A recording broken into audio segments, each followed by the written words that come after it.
Eugene, Oregon, ranked as one of the best places to live. Home of the University of Oregon, also known as home of the Ducks, which boasts being the only sports mascot by Disney with Donald Duck as the mascot. Full of performing arts centers, galleries, museums, and music and culture, and one of 10 states with legalized recreational marijuana use. Sounds like an amazing place to live, if you have somewhere to live. A lot of people are supportive of it, but they don't want it in their backyard. And I think a lot of it has to do with just not totally knowing who the homeless are and not having an experience with them. And you know, they're people just like the rest of us. They have their issues just like the rest of us. But they don't have a place to really hide their issues. Their issues are, you know, exposed to for the world to see on a regular basis.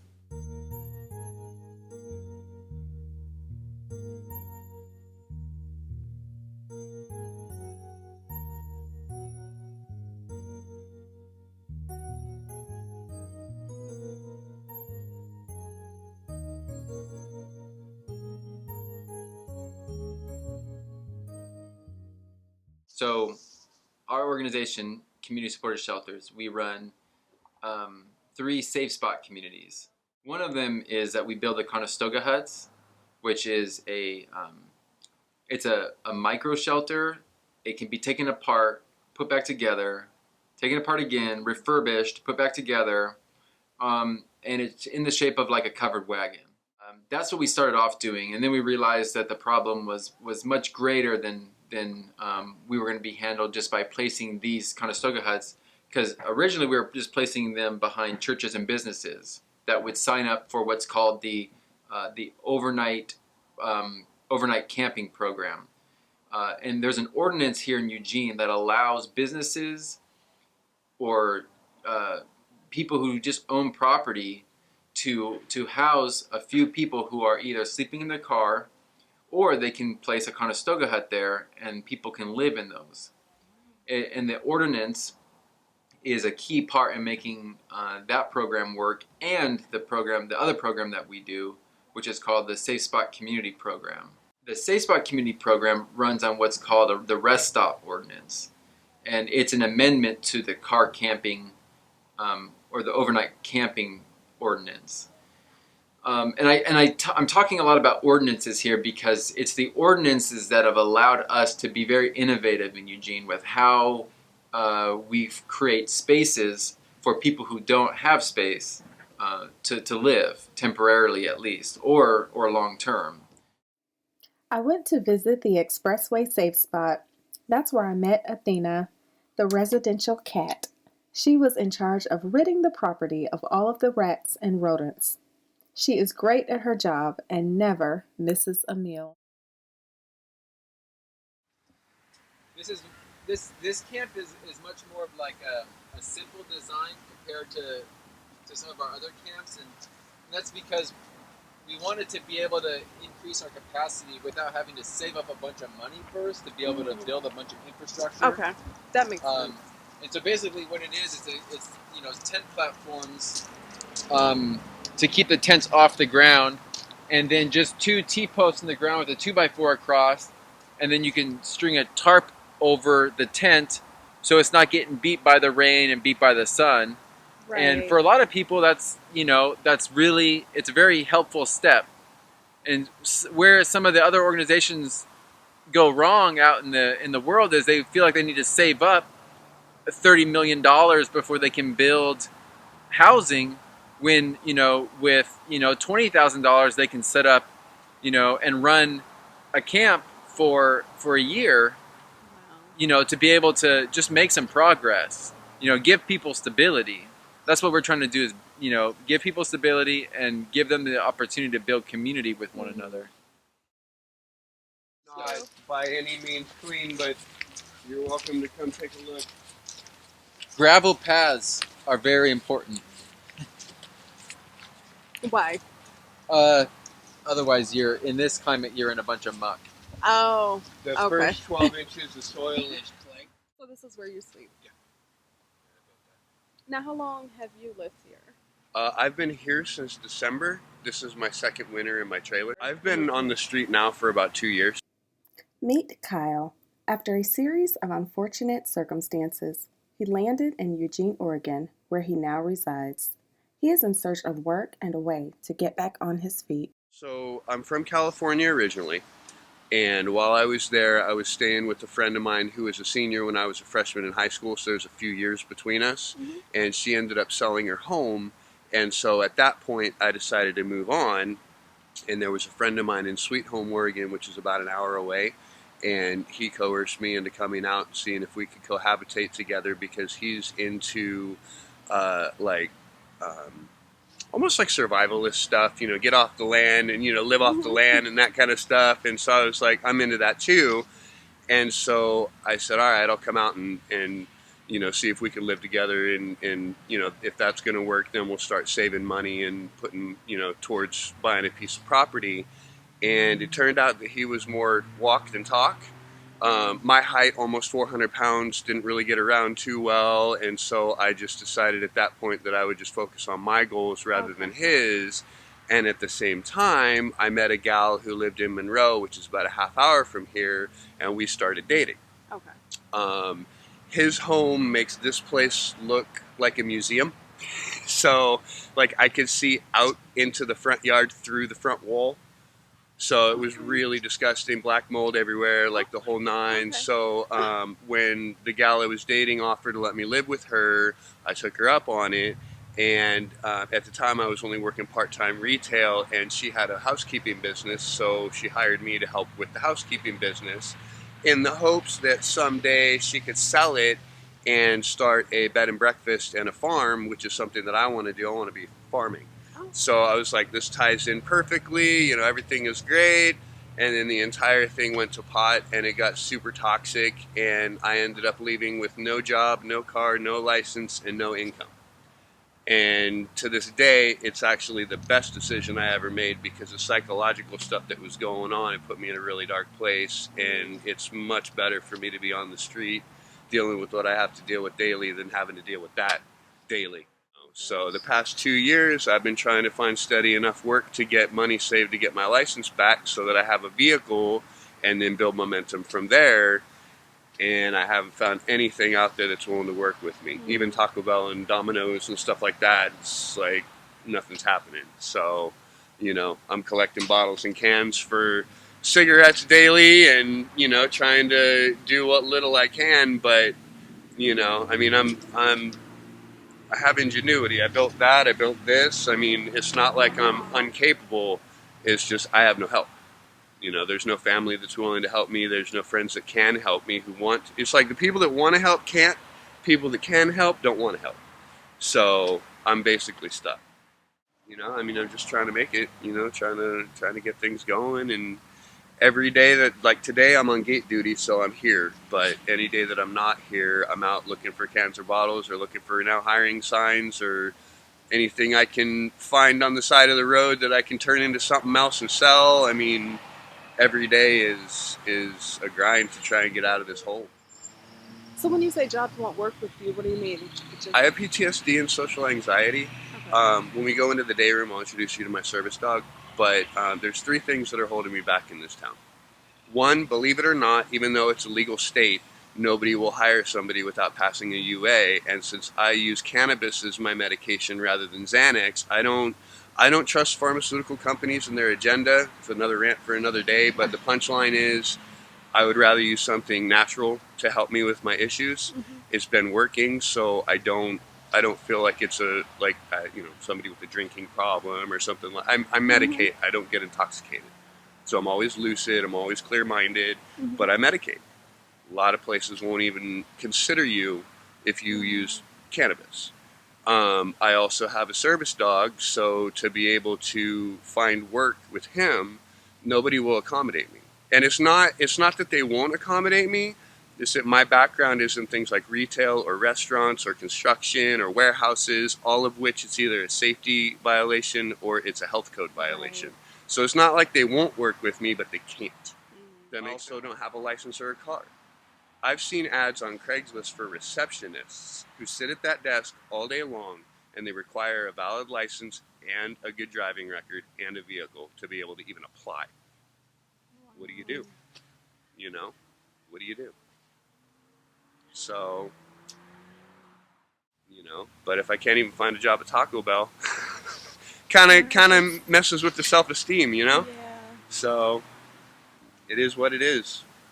I'm thankful that I'm not somewhere that I don't have my shelter, and you know, it's moderately mild here, so even on the days when it's super cold and I'm grumpy and whining about it, it's not like I'm going to die over it, you know. So I try to maintain perspective, but I don't know, man. Till I can get some help to help myself, I'm pretty much stuck. I met Chris while he was loading up wood to take to the Roosevelt camp. They split the wood and store it all summer long so that in the winter they have the ability to heat the common spaces at each camp. This is where I first heard mention of the lack of affordable housing, and I repeatedly heard this troubling fact over and over. You know, like we've got, someone in our place that has recently gone through neck surgery, and it's not, he's pretty much, it's not going to get any better. He's, close to getting retirement, but probably still will have trouble, finding a place to live. We also have a real bad housing issue in this town. So there are people that have incomes, but there's no way that they can afford to get a place. We have a severe housing or affordable housing because something happened in the last 2 to 4 years where rents just double. We could say that people with money are coming here and, like if you sell a home in California, then you have money to buy a really nice house here and then have a little extra. But I know that we didn't have enough rooms for the college students about 5 years ago, and then everywhere you look there's multi-unit, but they're expensive.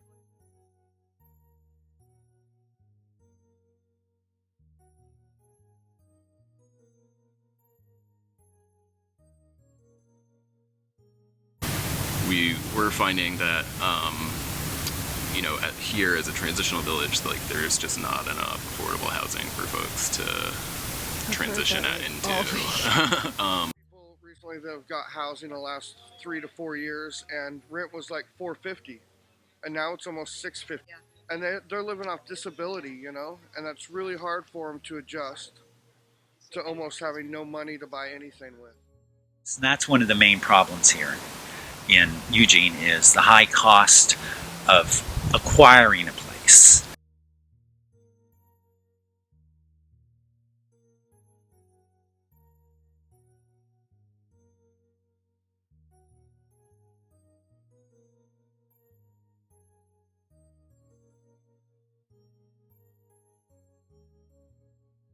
It's crazy everywhere. I'm like, when is it gonna Yeah. stop?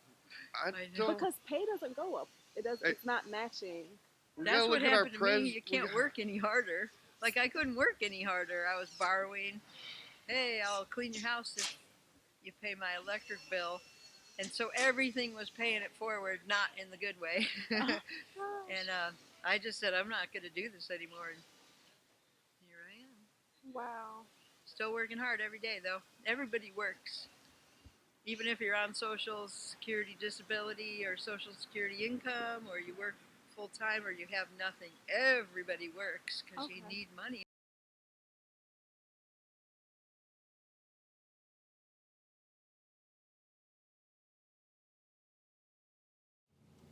And I don't exactly know what the fear is when you talk about giving the homeless a place to be, because they're going to be somewhere anyways. So I've noticed that there's a lot of fear in other jurisdictions about in giving people a place to be. But if people don't have a place to be, they're going to be harder to work with than if they did have a place to be. Amazing. We've actually had a lot of people in our program that have gotten there, stayed there, were able to establish a stable, safe,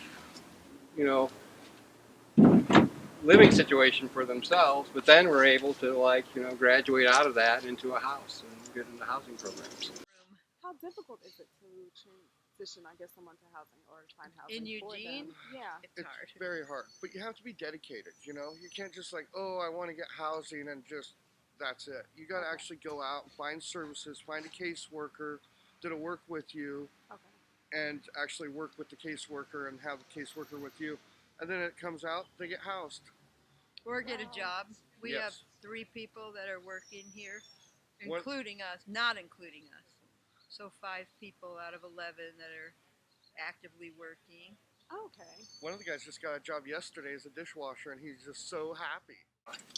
We had somebody recently in our camps that was really, really frail, and she was out on the street. She had nowhere to go, and we, you know, she stayed at the Roosevelt camp for a couple of months, and in that time we were looking for housing in a foster care situation. We finally found that for her, and now she's living inside in a place that, you know, she gets her meals prepared for her, and which is good because she's past the point where she can do that. So. Yeah, the Roosevelt Safe Spot Camp has been around since 2014, and it was the first one that we developed, and it's changed a lot since 2014. But overall, the program between the 3 camps that we run have housed over 500 people, and about 60% of the people who go through the program find a better situation to move on to. Our program is temporary, so people have a timeline that they follow once they get in, and overall, temporary residents can stay there 10 months. But there's also, you know, the volunteer staff, they have an indefinite stay, because when we find good staff, we want to be able to keep them and not have to keep retraining people, and they become a huge asset to the success of the organization, because they know the program and they're also peers with the other people who are coming in. I'm Tracy. I've been in Eugene 36 years, almost to the day. This is Nathan.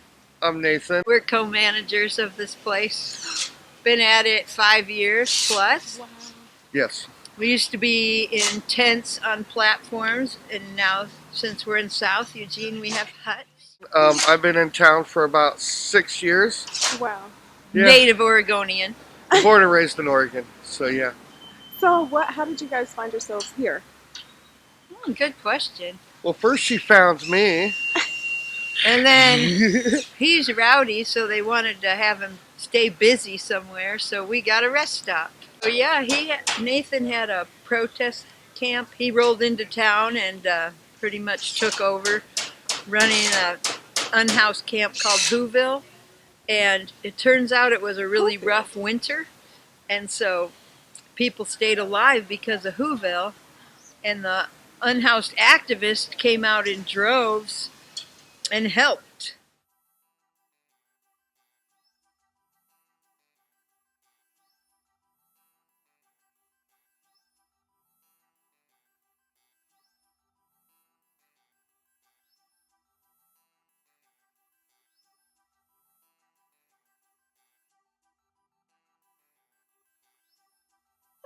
That was right after Occupy, and we haven't stopped since. Our advocacy just keeps getting stronger. There's a whole new round of people. There's still, you know, there's still a lot of NIMBYism here. You know, that's one of the hardest things in our program to be able to expand is we don't have a lot of places that we can go to and set up a camp. Part of the ordinance is that to set up these camps, you need neighborhood approval, and that's hard to get. It's really hard to get. The city is trying to facilitate rest stops that, once again, get people off the streets and get them into something like this where they'll be protected from the weather, and it'll be just better looking for the city, you know, to show that they're actually doing something to care for their homeless population. So the first 30 days are a trial period to find out how well a new client is going to socialize in the program, and whether or not they can, you know, kind of have some sense of being able to participate in the community and get along with the rules, because that's the big thing, is like how well can they self-manage themselves yes, in following the rules, because I think that's one important element of our program is, as staff, we're not down there in the camps enforcing the rules on a regular basis. We really tell people, like, look, here are the rules. If you want to live here, you really got to follow these rules. And you got to kind of self-manage yourself in making sure that you're following the rules. and they're really just bare minimum stuff. I mean, Rules are as follows. No drugs or alcohol used on site. No violence or threats of violence. Must attend monthly meetings, work parties, and personal check-ins with community-supported shelters.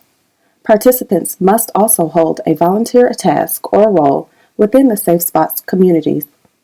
Participants must leave the site from 10 a.m. to 4 p.m., Monday through Friday. Like, for instance, people aren't allowed to do drugs or drink alcohol in the camp. They can come back intoxicated, and at that point, as long as they're following the rules that is around how they conduct themselves, then they're not breaking any rules. Yeah. So it is a low barrier form of shelter where people don't have to be sober to be in the program. You know, and we're going to encourage them to get sober, yes. but we're not going to say you can't have a place to stay because you're intoxicated.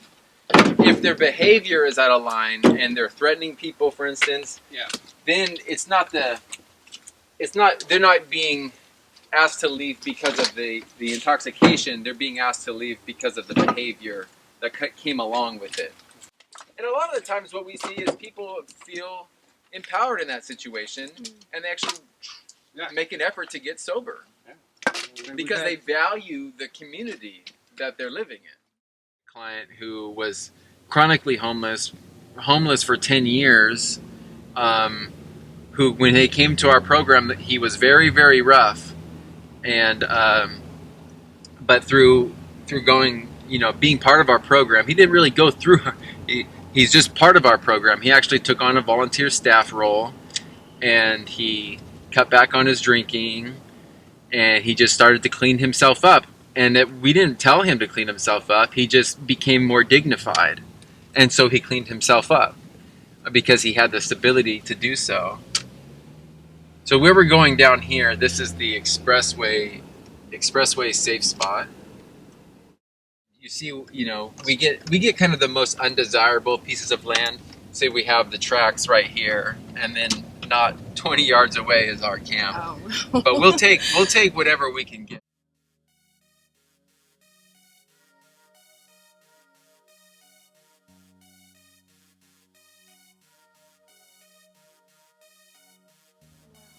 So it's, this is, we've tried a few different designs for how we can provide a simple place to be that will give somebody safe shelter.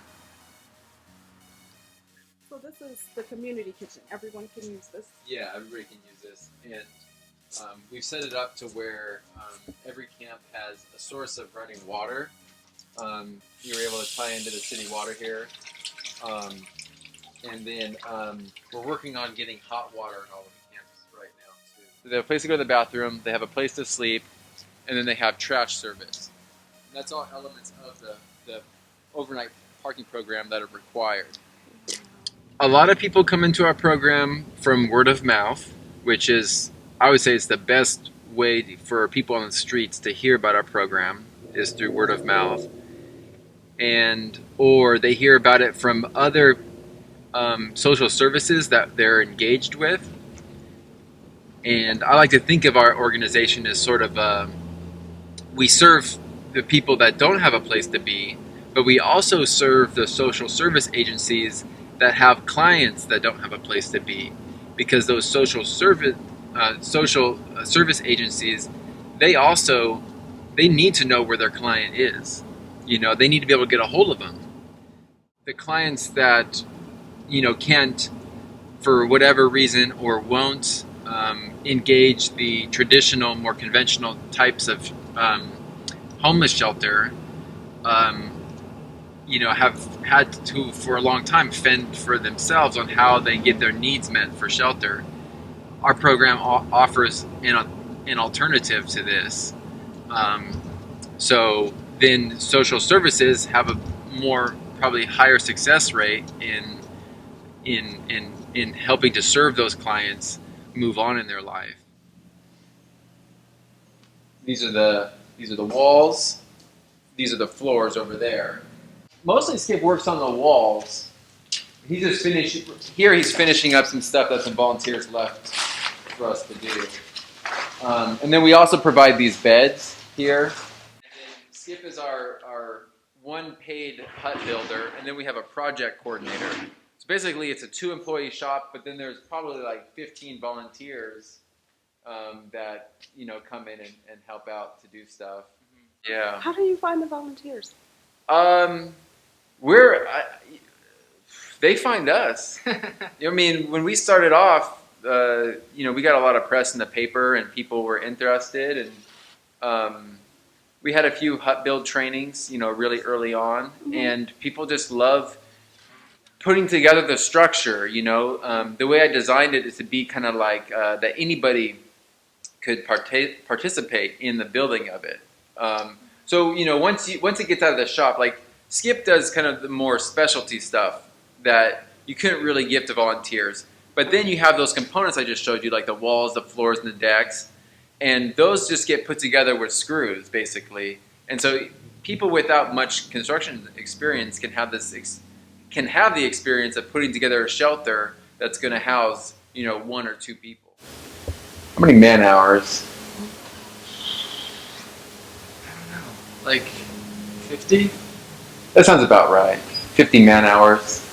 Person hours. Yeah. Oh, yeah. Thanks. It takes about 2 hours to put together the hut components into the finished shelter. And at the end of their time, they're like, okay, there's one more person that's going to be a little bit more protected from the elements and have a door that they can lock and a place to store some dry stuff. Then it's been sort of a progression from there. Like, okay, what do we got to do now? What do we got to do now? And it kept evolving. Like, for instance, the overnight parking program has been around for a couple decades now, if not longer, because they noticed that when people, were going homeless, but they had a car, they'd just be sleeping in their cars on the streets. And so then I think it was the local faith community that stepped up, started working with the local government and saying, we need to find a place for these people to park that's safe and where they're not going to get ticketed and their situation is not going to be made worse. We're going to have a lot more homeless people over the next few years. I mean, coming. It just, things aren't getting any easier for people. What's the homeless population here? It's kind of hard to answer. We have our one-night homeless count. Right. And that's a one-night snapshot of everybody that they can find. And that usually turns out to be about, 1,000 between 1,300 people that are living in shelters and on the streets. My guess is that there's, maybe more around 2,000 to 2,300 people on the streets. Because you can't find everybody. Right. Some people really don't want to be found. And then also, it depends if you include people who are, couch surfing or, they don't actually have a home, but they are homeless. Right. So, I mean, yeah, measuring homelessness, it's obvious that we have an issue. The program is just on one level, is we give, people housing, or not housing so much, but a place to stay that is safe, that isn't, because it's dangerous out in the streets. And, a lot of people get their stuff stolen, they get assaulted, any number of things that can happen. And a lot of times, these are, part of at-risk communities. We've got some people that are struggling with mental illness and various kinds of abuse that they have had, throughout their lives. We got some that are just going through medical issues. that leave them unable to, like, find a job or, be able to take care of themselves. A lot of people come from the rural areas because there's not services in the rural areas. Primarily, a lot of the people are local here that are struggling with housing, but we do, have a homeless population that comes, from up and down the I-5 corridor. Okay. And so people are coming up here because sometimes of the tolerance towards the homeless, which is, that's an ongoing sort of battle. Is like, well, do we create services and then, attract the homeless to those services? Or do we not create services and hope that they'll go somewhere else? It's sort of like this ongoing community conversation that always... They need a place to be, though. And what they have is they have their integrity and their ability to participate and help out with the functioning of the community that the safe spot community that they live in. Yeah, I have camp meeting. Everybody in camp shows up here. Usually we cook a meal so we can have a meal all together. We talk about issues that are going on in camp all week long so we can make sure that there's no arguments, which there really hasn't been arguments in like over a year because of these different methods, You all get together, you all talk about what your problems are, what your problems aren't. And that gives people some sense of stability and something to participate in that gives them autonomy, and so they're not really being managed. They're given a platform to live life in society within the means that they can handle. And we want people to feel empowered and happy as much as possible in this situation. And I'm hoping that what we do inspires other communities to do more, so there's more of a reason for people to stay in their communities. Hi, I'm Doug Boven. I am an active player in the community in a variety of things. Specifically, I am president of the board of community supported shelters. And my sort of semi-retired job is I'm a physician doing addiction medicine at the Lane County Methadone Treatment Program. One of the things that I deal with is people suffering from addictions and along with homelessness, and so they sort of go together sometimes, unfortunately. And here in Lane County, Eugene, and Springfield area, we have a big problem with people who are unhoused. I mean, it's a large number of people, and a lot of people are suffering. I see shelter as a foundational human need, and people don't do well when they don't have shelter. And we're like, we're not going to take this anymore. Everyone deserves shelter. And we haven't really done our numbers for last year, but until last year we did 130 people chronically homeless off the streets into housing, permanent housing. So Gosh, that's amazing. That's a big number, I know. And we haven't done our numbers yet for 2018. Don't tell people that. But I think it's going to be like 150, 160 that we've helped off the streets into housing.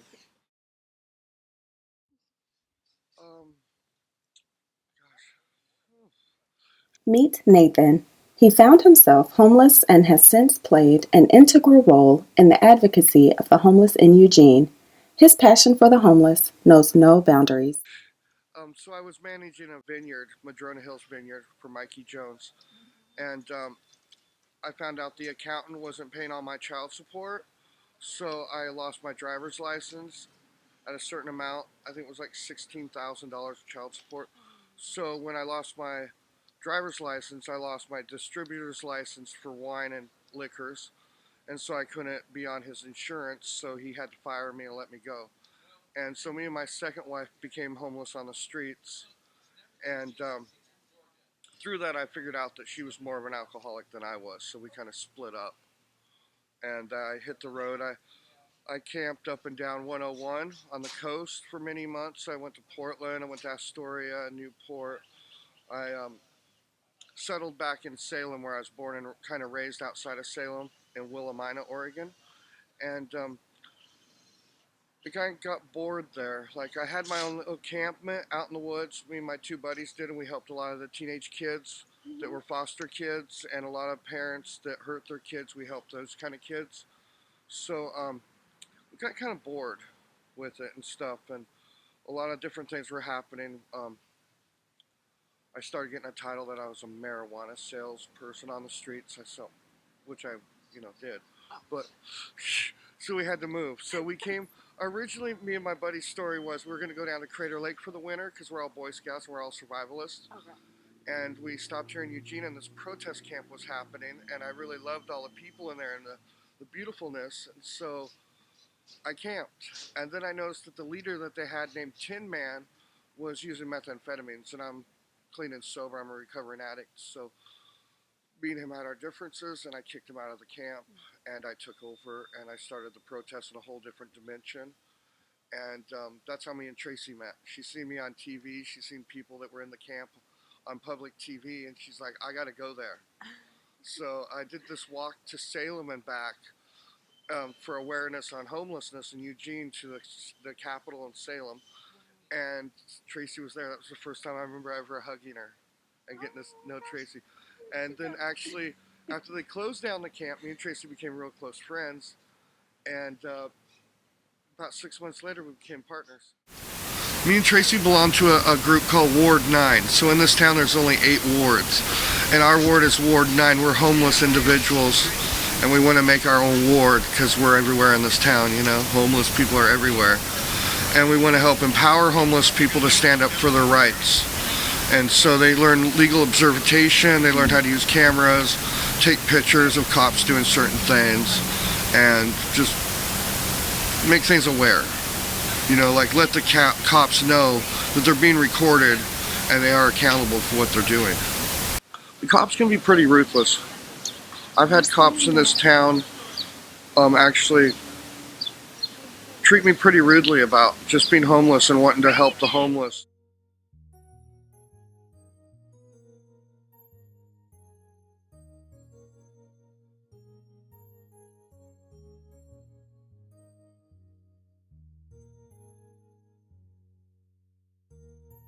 They go around between 5:30 and 7:30 every morning and wake up these certain areas, and they harass them, and if they get caught too many times in the same spot, they get tickets for trespassing.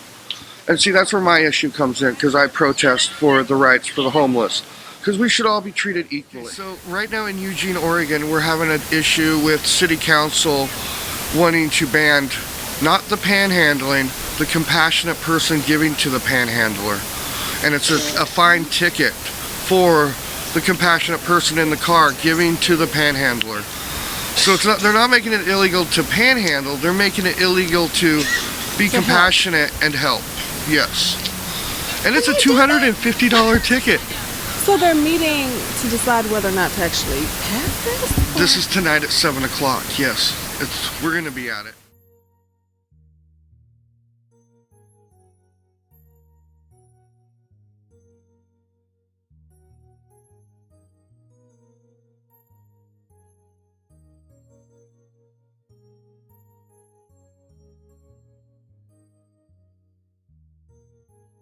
Okay, every Tuesday, the last Tuesday of every month, there's a fair share in Eugene, Oregon. We call it the Toaster Church.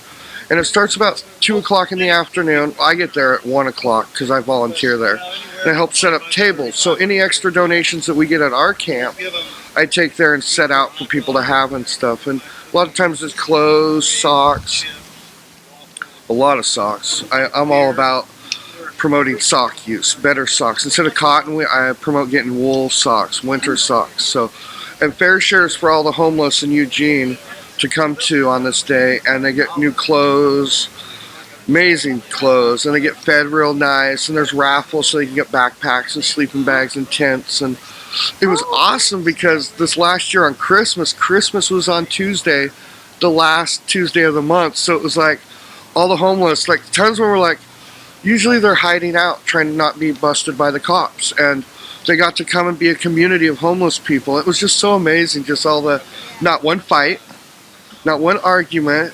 You got the dog or two that might not like another dog, but that happens, Right. you know.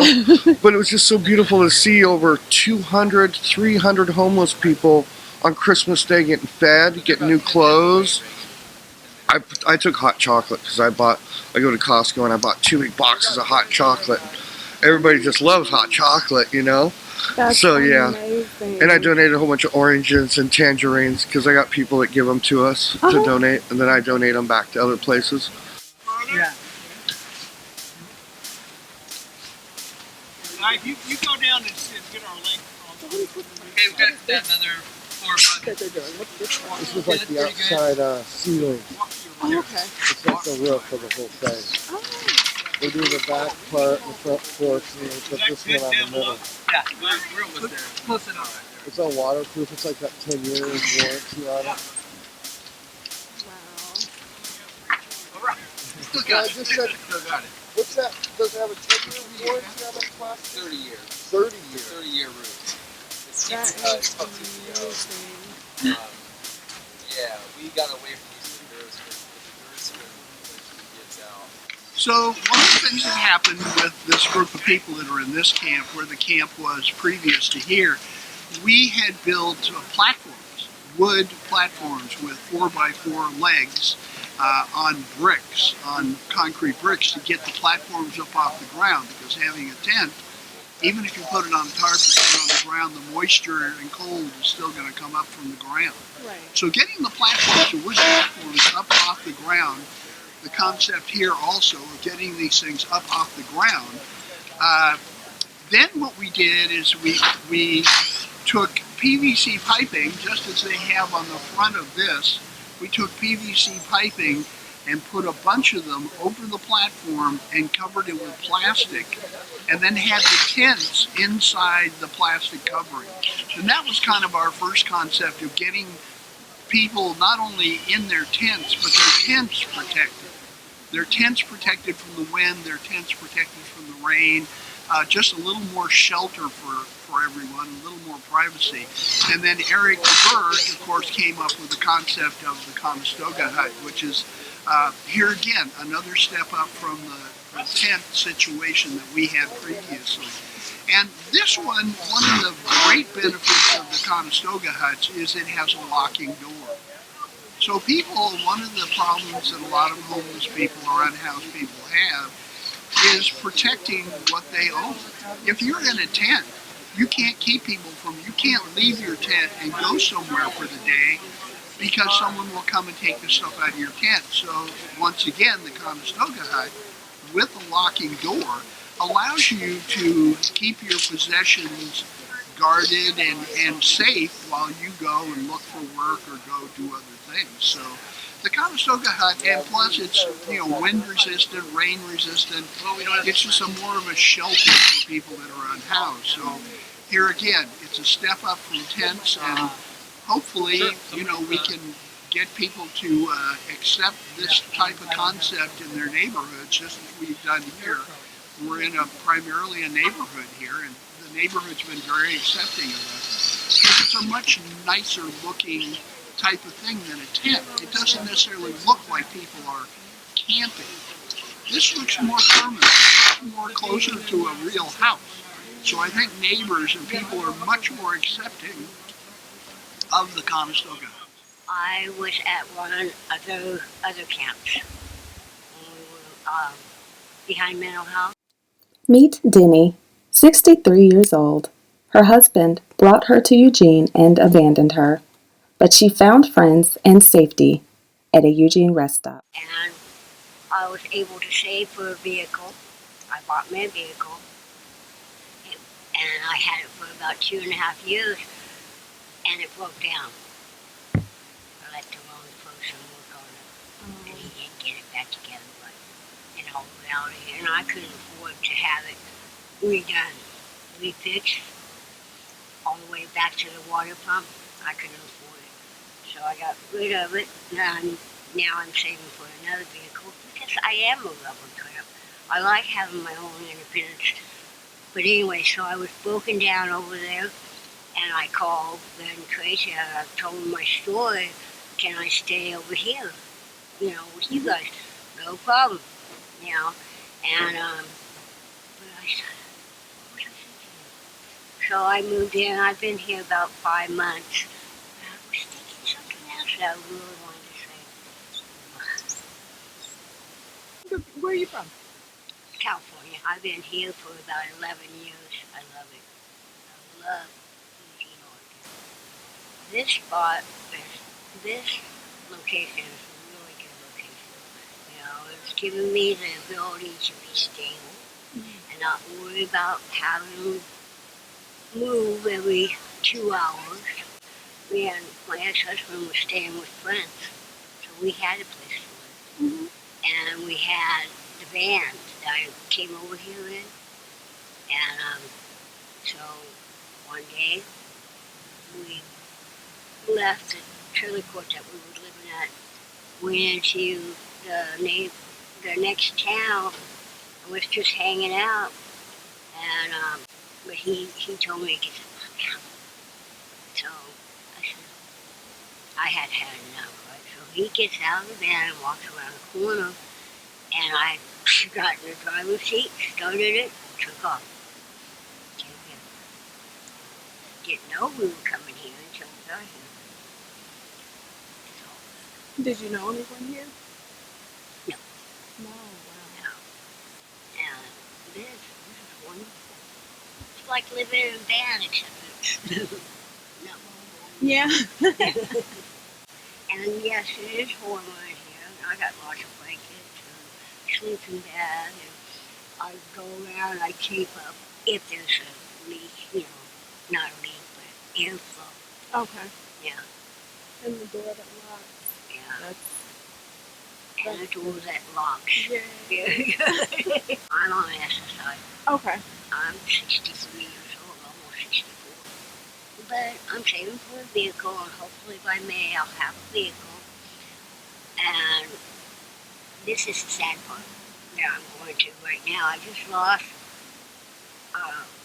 my best brother I ever had. He died. And I need to go back home to see my other brother that's still alive, and my dad is still alive. My dad is 90 years old. Look, I got to look forward to. His mom was 98 before she died. I know. So, and do I want to move into an apartment? Yes. But I really don't think I can afford it on 700. They don't like people that have been homeless for too long. Why? They rather, I don't know, because some of the people that have been homeless for too long, my opinion is, for me, if I got an apartment, I would like them to understand that this is a trial run, you know. Please allow me time to get settled in, which may take a couple months, you know, to get settled, but have a little compassion. Yeah. Have a little understanding that this is not all, quote, normal stuff. No. I am not normal. I am normal. But I know better than to get into a situation like an apartment that I cannot afford. You know. So really just needing someone to work with you. Yeah. And I guess they have programs out there. I haven't found one yet. I need my independence. I need a vehicle. I will feel that. And I know this. So I'm working on it, you know. It's good to have people you trust. It is. And that actually like you. I didn't have people like that in California. You know.